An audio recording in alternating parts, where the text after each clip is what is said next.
दोस्तों, आपका स्वागत है हमारे YouTube स्टोरीज पर। इस वीडियो में आपको तंत्र मंत्र एवं साधना का भरपूर ज्ञान मिलने वाला है। लेकिन कहानी शुरू करने से पहले, यदि अभी तक आपने सड़क पर घूमता छलावा की वह रहस्यमयी कहानी का पहला भाग अभी तक नहीं देखा है तो वह जरूर देखें। आशा करता हूं अभी तक आपने हमारे चैनल को सब्सक्राइब कर लिया होगा, तो अपने कानों में ईयरफोन और हेडफोन लगा लीजिए। चलते हैं एक रहस्यमय तांत्रिक विद्या से भरपूर कहानी की ओर। फिर थोड़ा बहुत टाइम हमें उस टायर को सेट करने में लग गया। फिर इसी तरह हम लोग लगभग 12 बजे तक हम उस सुनसान रास्ते पर ही खड़े थे और अभी उस महाराज जी के पास पहुंचने के लिए हमें 30 किलोमीटर का रास्ता और करना था। लेकिन फिर इसके बाद सब कुछ ठीक हो जाता है। गाड़ी आराम से दोबारा शुरू हो जाती है और हम निकल पड़ते हैं। और जो लोग गांव से हमें टायर पकड़ा कर गए थे वह भी दोबारा गांव की ओर रवाना हो जाते हैं। दोस्तों, हम करीबी 10 से 12 किलोमीटर ही चले होंगे और तभी हमारे साथ एक भयानक घटना घटित होती है। गाड़ी आराम से 60 से 70 की स्पीड में चल रही थी और गाड़ी को मेरे ताऊ जी के जो लड़के थे वह चला रहे थे और ताऊ जी आगे की फ्रंट सीट पर बैठे हुए थे। लेकिन अचानक से ताऊ जी के लड़के जोर से उस गाड़ी को ब्रेक मार दी और ब्रेक इतनी जोर से मारी कि मैं जो पीछे बैठे था ब्रेक मारते ही लुढ़कुड़ाते हुए आगे की सीट पर आकर गिर पड़ा। तो ताऊ जी ने उसकी ओर देखते हुए कहा कि गाड़ी को अचानक क्यों रोक दी, क्या हुआ। हम सभी हैरान थे कि सामने तो ऐसा कुछ आया ही नहीं। रोड पूरी सुनसान पड़ी है, रास्ता एकदम साफ है। उसके बावजूद भैया ने गाड़ी को ब्रेक क्यों मारी। लेकिन जैसे ही हम सबने ताऊ जी के लड़के की ओर देखा तो उसके पूरे चेहरे पर पसीना आया हुआ था। वह पूरा पसीने में भीग चुका था और वह एक तरह से डर चुका था। तो मेरे ताऊ जी ने उसको कितनी ही बार बोला कि तेरे को क्या हुआ, लेकिन उसके मुंह से एक शब्द तक नहीं निकल रहा था। हम सभी जोर जोर से उसको पूछ रहे थे कि गाड़ी को क्यों रोक दिया, लेकिन उसका चेहरा केवल सामने की ओर था। आवाज उसके मुंह से निकल नहीं रही थी और उसके हाथ गाड़ी की स्टीयरिंग पर जम सा गया था। उनमें शरीर में कोई मूवमेंट नहीं हो रहा था। उसका चेहरा एकदम लाल हो गया था। मेरे ताऊ जी उसके हाथों को जोर जोर से हिला रहे थे, लेकिन वह कोई जवाब तक न दे रहा था। उसके पूरे शरीर की धड़कन तेज हो रही थी, पूरे शरीर में पसीना टपक रहा था, आंखें खुली की खुली रह गई थी। हर 5 से 8 मिनट के बाद अचानक से वह जोर जोर से सांस लेता है और कहता है कि आदमी मर गया है। हमारी गाड़ी के नीचे अभी अभी आकर एक आदमी खत्म हो गया है। उसकी आवाज में हकलाहट हो रही थी। उससे क्लियर बोला भी नहीं जा रहा था, लेकिन ताऊ जी उसे कहते हैं कि सामने कोई आदमी आया तो नहीं, हमने किसी का एक्सीडेंट नहीं किया, तो फिर गाड़ी के नीचे आकर कोई कैसे मर सकता है। लेकिन उसने कहा कि नहीं, मैंने अपनी आंखों से देखा है और हमारी गाड़ी के नीचे एक लड़का आकर खत्म हो चुका है, इसीलिए मैंने गाड़ी के ब्रेक लगाए हैं। तो ताऊ जी ने कहा कि चल अभी मेरे साथ गाड़ी से नीचे उतर और देखते हैं कि कहां पर कौन खत्म हो चुका है। लेकिन ताऊ जी का लड़का नीचे उतरने से मना कर देता है। वह कहता है कि नहीं, मुझे बहुत डर लग रहा है, मैं गाड़ी से नीचे नहीं उतरूंगा। उसके बाद ताऊ जी खुद अकेले ही गाड़ी के नीचे उतर गए और उनके पीछे पीछे मैं भी उतर गया। और फिर ताऊ जी गाड़ी के नीचे टॉर्च की रोशनी में कुछ देखते हैं, लेकिन उन्हें नीचे कुछ भी नजर नहीं आता है। उसके बाद मैं भी नीचे होकर देखता हूँ, लेकिन मुझे भी कुछ भी नजर नहीं आता है। फिर ताऊ जी भैया को आवाज लगाकर कहते हैं कि गाड़ी से नीचे तो आकर देख, यहाँ पर नीचे कुछ भी नहीं है। आखिर काफी देर बाद हिम्मत करके वह गाड़ी से नीचे उतरता है। तो ताऊ जी उसको टॉर्च की लाइट गिराते हुए दिखाते हैं कि देख, यहाँ पर तो कोई इंसान मरा हुआ नहीं है, हमारी गाड़ी के नीचे किसी का भी एक्सीडेंट नहीं हुआ। अब हमारे ताऊ जी का लड़का नीचे की ओर देखता है तो उसे भी नीचे कुछ भी नजर नहीं आता है और यह देखकर वह बुरी तरह हैरान हो जाता है कि आखिर ऐसा कैसे हो सकता है कि जिस लड़के का एक्सीडेंट उसके हाथों हुआ हो, उसकी कोई लाश वगैरह तो यहाँ पर मौजूद ही नहीं है। वह अपने माथे को पकड़कर जोर जोर से सांस लेने लगता है और मन ही मन हड़बड़ाने लगता है और कहता है कि ऐसा नहीं हो सकता। मैंने अपनी आंखों से देखा है। तो वह दोबारा गाड़ी के नीचे जाकर देखता है और वहां पर अपने हाथों को आगे की ओर करता है, पैरों को गाड़ी के नीचे लेकर जाता है और जैसे ही वह अपने हाथ और पैरों को बाहर निकालता है तो उसके जूते के अंदर खून लगा हुआ होता है और उसके हाथों की अंगुलियां खून से सनी हुई होती है। और यह देखकर अचानक वह बुरी तरह चिल्ला उठता है। वह कहता है कि ये देखो, मेरे हाथों में खून ही खून कहां से आया दोस्तों।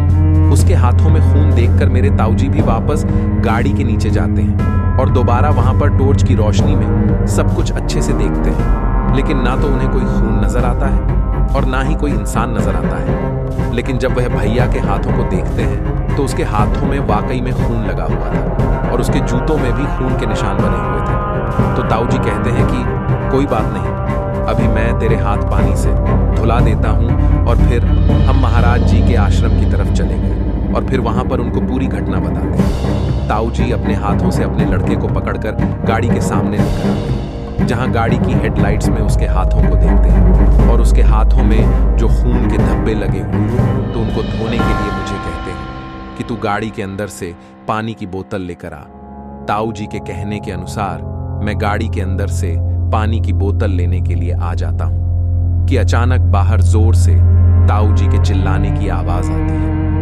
मैं पानी की बोतल को वहीं पर छोड़कर तुरंत ही गाड़ी से बाहर निकल के आता हूं तो देखता हूं कि मेरी आंखों के सामने ताऊजी के लड़के अपने आप सड़क पर घसीटते हुए जा रहे थे, जैसे तो उनकी कोई कॉलर पकड़कर खींच रहा हो और मेरे ताऊजी वहां पर खड़े खड़े अपने हाथों से उनको अपनी ओर खींचने की कोशिश कर रहे थे दोस्तों।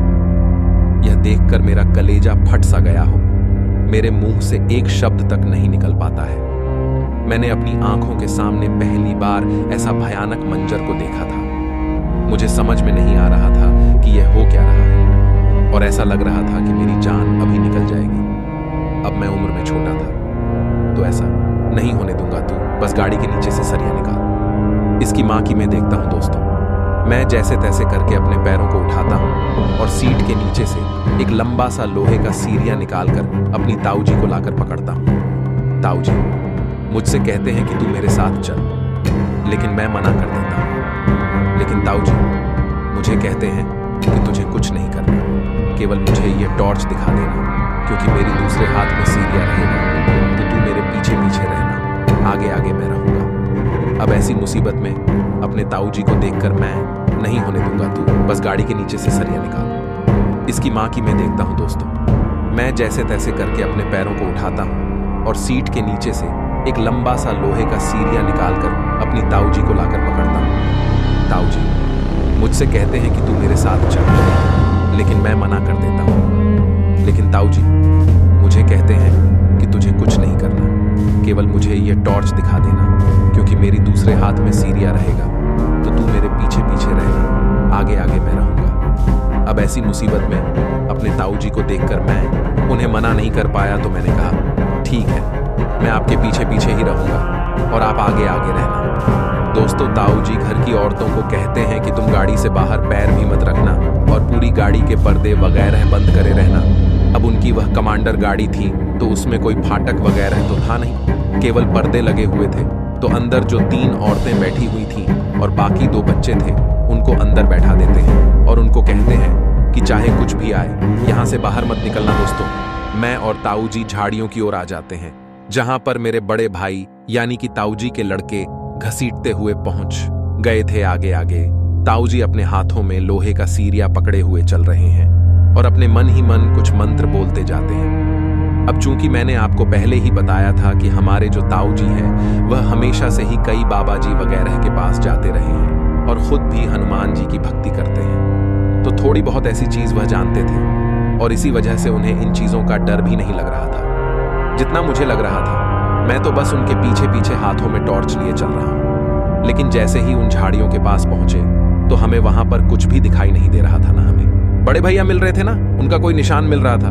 तो ताऊजी मुझे कहते हैं कि हमें थोड़ा और आगे जाना पड़ेगा, तो मैंने कहा ठीक है, अब हमें भैया को तो ढूंढना ही पड़ेगा।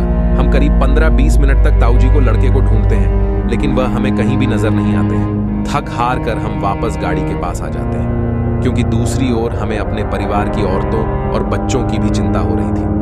अब ताऊजी अपने फोन को निकालते हैं और कहीं पर फोन करने की कोशिश करते हैं और शायद मेरे हिसाब से वह किसी बाबा जी को कॉल कर रहे थे, लेकिन चूंकि उस जंगल में नेटवर्क नहीं आ रहा था तो फोन में सिम के कोई भी टावर नहीं आ रहे थे। कैसे हमारे सिम में क्रॉस लग गया हो और वह गाड़ी के बाहर खड़े खड़े परेशान हो रहे थे और अंदर वो औरतें बुरी तरह डरी हुई थी और मेरी तो हालत पूछो ही मत। मुझे तो ऐसा लग रहा था कि शायद आज ही मेरी जिंदगी का आखिरी दिन है और मैं सुबह घर वालों के पास जिंदा सही सलामत नहीं पहुंच पाऊंगा। और सोच रहा था कि मैं कहां इस मुसीबत में फंस गया। अगर मैं अपने बड़े भैया को मना कर देता तो मुझे उनके साथ नहीं आना पड़ता और मैं इस मुसीबत में फंसता ही नहीं। लेकिन होनी को कौन टाल सकता है ना। तो उन्हें इस चीज का कोई अंदाजा था और ना मुझे कोई अंदाजा था। इधर मेरे ताऊ जी मन ही मन कुछ मंत्र वगैरह पढ़ते जा रहे थे और अंदर ही अंदर शायद भगवान से प्रार्थना कर रहे थे। थोड़ी देर बाद वह वापस मेरे पास आते हैं और मैं गाड़ी के अंदर बैठा हुआ था।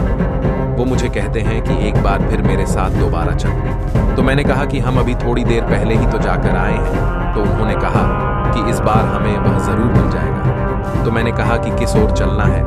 तो उन्होंने कहा कि और कहीं नहीं, केवल उसी झाड़ी के पास जाना है जहां पर वह गायब हुआ था।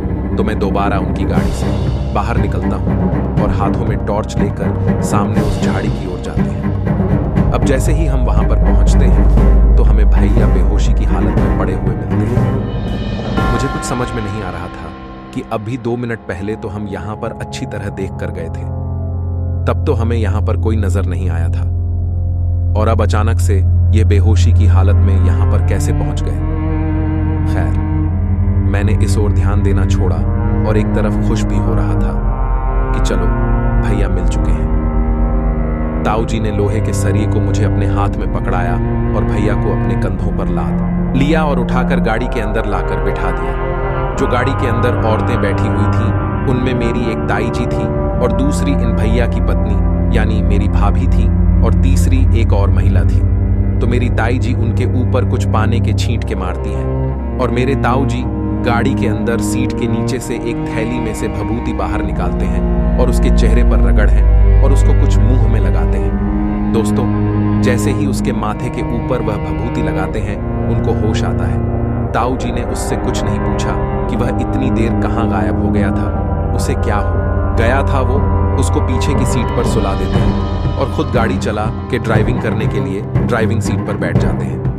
अब वहां से वह गाड़ी को फुल स्पीड से चलाना शुरू करते हैं और आधे घंटे के अंदर ही हम उन महाराज के आश्रम में पहुंच जाते हैं, जहां पर पहले से ही काफी सारे लोग बैठे हुए होते हैं और कुछ भजन कीर्तन वगैरह वहां पर चल रहा होता है। वहीं अब भैया भी पूरी तरह होश में आ चुके थे। तो गाड़ी से उतरकर सबसे पहले हम वहां पानी की टंकी के पास पहुंचे। सभी ने अपने पैरों और हाथ मुंह को धोया। वहां पर गरम गरम चाय बन रही थी, तो सभी हम एक एक कप चाय पिए। उसके बाद कीर्तन में बैठ गए। करीब 1 घंटे के बाद हमारा नंबर उन महाराज जी के पास आता है। तो ताऊ जी ने महाराज जी को अभी अभी जो घटना हमारे साथ घटी थी उसको पूरे विस्तार से बताते हैं और कहते हैं कि हम इसी वजह से आज लेट हो गए थे, वरना हम 10 बजे तक आपके पास पहुंच जाते। ताऊ जी महाराज जी से पूछते हैं कि हमें तो पूरे रास्ते में ऐसा कुछ भी नहीं नजर आया था, तो फिर उनके लड़के को ही गाड़ी में ऐसा क्या नजर आता है। तो महाराज इसके बाद हमें इसकी असली वजह बताते हैं और वह वजह दोस्तों आपको भी अच्छी तरह जाननी चाहिए, क्योंकि ये जो चीज है वह किसी भी इंसान के साथ हो सकती है। महाराज जी हमें बताते हैं कि हर इंसान के अपने गण होते हैं। किसी के गण देवता के रूप में होते हैं और किसी के गण राक्षसी रूप में होते हैं। अगर किसी भी इंसान को कोई साया वगैरह दिखाई देता है, इसका मतलब है कि उसके जो गण है वह उस राक्षस के साथ मैच हो जाते हैं। वही अगर कोई देवता के गणों वाला इंसान उसके बराबर में भी खड़ा होगा तो भी उसे वह चीज दिखाई नहीं देगी। तो महाराज जी ने बताया कि हमारे जो भैया हैं उनके जो गण हैं वह पूरे राक्षसी गण हैं। अब दोस्तों, राक्षस गण होने का मतलब यह नहीं है कि उस इंसान के अंदर राक्षसों के जैसा व्यवहार हो जाता है। इसका मतलब यह हुआ कि जब भी उसे कोई आत्मा, डायन चुड़ैल या कुछ साया वगैरह उसके आसपास घूम रहा होगा तो उसके जो गण हैं वो उस राक्षस के साथ मिल जाते हैं और इस वजह से वह चीज उस इंसान को दिखाई देने लगती है। ये वही गण होते हैं जो हम हिंदुओं के अंदर जब लड़के और लड़की की शादी की जाती है तो उनके गणों को आपस में मिलाया जाता है। तो कुछ लोगों के लिए जो गण होते हैं वह कम प्रभावशाली होते हैं, वहीं कुछ लोगों के उच्च प्रभावशाली होते हैं। तो जिन लोगों के गण उच्च प्रभावशाली होते हैं उन्हें जिंदगी भर भी कोई भी साया या कोई भी प्रेतात्मा, कोई भी चुड़ैल दिखाई नहीं देती है। लेकिन जिनके गण डाउन होते हैं उनको अक्सर रेगुलर यह चीजें दिखाई देती रहती हैं। हालांकि अगर वह इंसान पूजा पाठ वगैरह करता, भक्ति वगैरह करता है, तो इन चीजों से उसका काफी हद तक बचाव हो जाता है। इसके बाद ताऊ जी बताते हैं कि उनके बड़े लड़के के साथ आज ही ऐसी कोई घटना नहीं हुई है, बल्कि इससे पहले भी काफी बार उसे कई तरह की चीजें दिखाई देती रही हैं। यानी उनके जो गण हैं वह हमेशा सामने वाले साए के साथ मैच हो जाते हैं। तो दोस्तों, इस पूरी कहानी के बाद वीके ने मुझे बताया कि पहले वह इस प्रकार की चीजों पर बहुत कम विश्वास किया करते थे और इन चीजों को केवल लोगों की कल्पना ही बताया करते थे। लेकिन जब पहली बार उन्होंने अपनी आंखों के सामने ऐसी चीजें होते देखा, उसके बाद उन चीजों पर विश्वास होना शुरू हो गया था। और मैंने आपको पहले ही बताया कि उनका जो गम है उससे रिलेटेड उनके साथ काफी ऐसी घटनाएं होती रहती हैं और ऐसे कई लोगों के साथ वह मिलते रहते हैं। तो कई लोगों की और स्टोरियां भी होना शुरू हो गया था। और मैंने आपको पहले ही बताया कि उनका जो काम धंधा है उससे रिलेटेड उनके साथ काफी ऐसी घटनाएं होती रहती हैं और ऐसे कई लोगों के साथ वह मिलते रहते हैं। तो कई लोगों की और स्टोरियां भी उनके पास मौजूद है। उन्होंने काफी लोगों के रियल अनुभव सुन रखे हैं। तो मेरी हर रोज कोशिश रहेगी कि मैं रोज उनके साथ सुबह सुबह टहलने पर जाता रहूं और आपके लिए ऐसी रियल कहानियां लाता रहूं। तो आप इंतजार कीजिए आगे आने वाली नेक्स्ट स्टोरी का। तब तक के लिए अपना ख्याल रखिए और दूसरों का भी ख्याल रखें।